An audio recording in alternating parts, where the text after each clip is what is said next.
اهلا بيكم في فيديو جديد. معاكم اسلام مندو. انا النهارده جاي اقدم لك بقيه كورس كاب كات. ما تنساش تعمل لايك وسبسكرايب، ولو عندك اي ملاحظه يا ريت تسيبها في كومنت تحت. يلا بينا. مش حابب اطول عليكم وهنبدأ على طول. وفي الفيديو ده هنتكلم عن الافكت على الفيديو نفسه، ولو انت عايز تعمل افكت على جسمك او على وشك بس.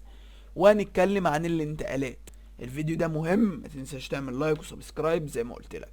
في كاب كات بتديك اضافة حلوة انك مش محتاج انك تخرج بره البرنامج او تجيب افكتات جاهزة من بره عشان تبدأ تضيفها على الفيديو بتاعك. انت هتروح على كلمة افكت كده، بدأ يقول لك في فيديو افكت وبادي افكت. شوف الاول الفيديو افكت ازاي نضيفه على الفيديو بتاعنا، وهنتكلم على البادي افكت بعدها.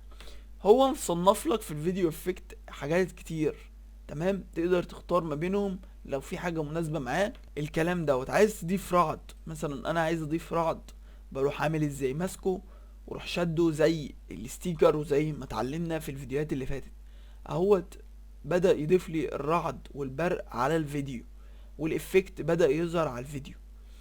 اقدر اضيف حاجات زي البلور معانا، الفيديو لسه بيبدأ وعايز اخلي زي فيه بلور كده، بعد كده الفيديو يفتح اهوت. البلور هيظهر معانا هنا شوية، البلور اهوت بدأ الفيديو يعمل بلور ويفتح واحدة واحدة. هنا تقدر في كل دوت افكتات على الفيديو نفسه، اهتزازات وزي زوم وحاجات كتير جدا، واضافة الوان غريبة. وحسب ما الفيديو هيحتاج معاك هتلاقي فيديو افكت هنا، حاجات كلها جاهزة، مش محتاجة اي تعب ولا اي تفكير. حتى لو انت عايز تضيفه من هنا مثلا لهنا، هتقدر تتحكم زي ما قلت لك في الفيديو اللي فات. تروح على اوله مثلا، انا عايزه لحد هنا مثلا يا معلم، في الجزء ده بس، فالرعد هيتضاغف في الجزء ده بس. عايز اضيفه طول الفيديو هضيفه طول الفيديو براحتي. كده اتكلمنا على الفيديو افكت. نيجي بقى نتكلم عن البادي افكت. البادي افكت هنروح نجيب فيديو تاني واضح فيه الوش بتاعي، نمسح الفيديو ده، اعلم عليه كله، اتاكد ليه. هروح اجيب فيديو سريعا كده من عندي من على الجهاز، في في يعني وشي ظاهر فيه، فاهو جبت ده فيديو وشي ظاهر فيه. نخفي الصوت بتاعنا، نقفل الصوت ونشوف مثلا الافكت بادي افكت اهوت. كده وشي ظاهر اهوت. فانا لو حبيت تخلي عيني بتنور، بص هو اول ما رحت عيني نورت ازاي. نروح هنا اهوت، عيني نورت ازاي. هنا برضو اهوت هيخليك يعني الاشكال كلها بيعمل لك عليها تيست قبل ما تحطها كمان لو ينفع، فهو بيعمل لك عليها تيست. فانا من اكتر الحاجات اللي بحبها يعني الكهرباء اللي على الوش، فانا ضفتها واضيف اهوت. اروح مثلا ضايفها في كمية كبيرة من الفيديو اهوت. الكهرباء اللي على الوش بدأت تظهر عندي، تمام. لو عايز عين بتنور مع الكهرباء اللي على الوش اهو، عيني بتنور مع الكهرباء اللي في الوش اهي. مش بيتعبك في اي حاجة يا جدعان. في ذكاء اصطناعي بيكتشف عينك فين ويبدأ يحط عليها الافكت. هنا مثلا الجاس فلو مثلا اهو، بص بيشوف جسمك فين ويبدأ يضيف عليه الافكت عادي خالص. بص في ذكاء اصطناعي في الموضوع. عايز اضيف مثلا تقعد نغوشة كده على وشي اهوت، حمل معانا اهو. بص الموضوع جامد جدا ولذيذ وهتستمتع جدا. والموضوع كله شيل وتحط، يعني عجبك ده بتشيله وتحطه، بقى عندك الافكت بتاعك تحكم فيه زي ما انت عايز اهوت مثلا. فالموضوع يا جدعان جميل وممتع وهيشدك. لو عايز مثلا اخلي ستيكر على وشي كده طول ما انا بتكلم والستيكر يتكلم معايا اهو، بص.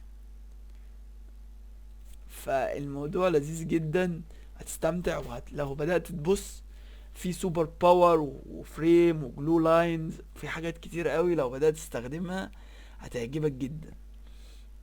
والكهرباء الصفرة دي جميلة برضو، تحس انك سوبر هيرو قوي في نفسك.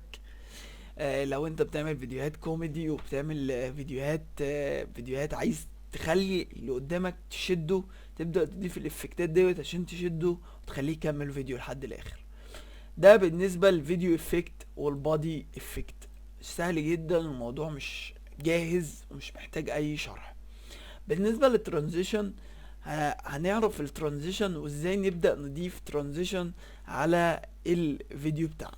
تمام، خلينا هنا مثلا لازم يبقى عندك فيديوهين منفصلين، فاحنا هنفصل جزء عن جزء، هنفصلهم اهوت. بقى عندي جزء اهوت فيديو وجزء اهي هنا، فانا عايز اعمل ترانزيشن. مثلا لو عايز اضيف الترانزيشن ده اهو، بمسكه واروح ضايفه هنا في الاخر، ضايفه على الفيديو اضيفه يعني، او ما بين الفيديوهين اضيفهم عليه. الضاف اهو، لو انت اخدت بالك تحت هو الضاف اهو، بص اهو قرب على عيني وفتح الفيديو اللي بعده. ده الترانزيشن، يعني انتقالة من فيديو لفيديو تاني. عندك ترانزيشن كتير اهو، لو عايز ابدل الترانزيشن ده بالترانزيشن ده اهو، امسكه واروح مبدله هنا، بدل. بص هيعمل ايه، هيلف الكاميرا معانا اهو، لف معانا الكاميرا وفتح. في ترانزيشن كتير لو قعدنا نجربهم مش هيخلصوا. وبكده في الفيديو ده عرفنا الافكت ازاي بنضيفه، والترانزيشن ازاي بنضيفه لو عايز اضيف انتقالة من فيديو لفيديو. وما حبيتش اطول عليك عشان ما تزهقش مني. ما تنساش بقى تعمل لايك، سبسكرايب، وتشوف الحلقه اللي قبلها لو ما اتفرجتش عليها، وتشوف الحلقه اللي بعدها عشان تستفيد اكتر. ودلوقتي احب اختم الفيديو بكلمه لا اله الا الله.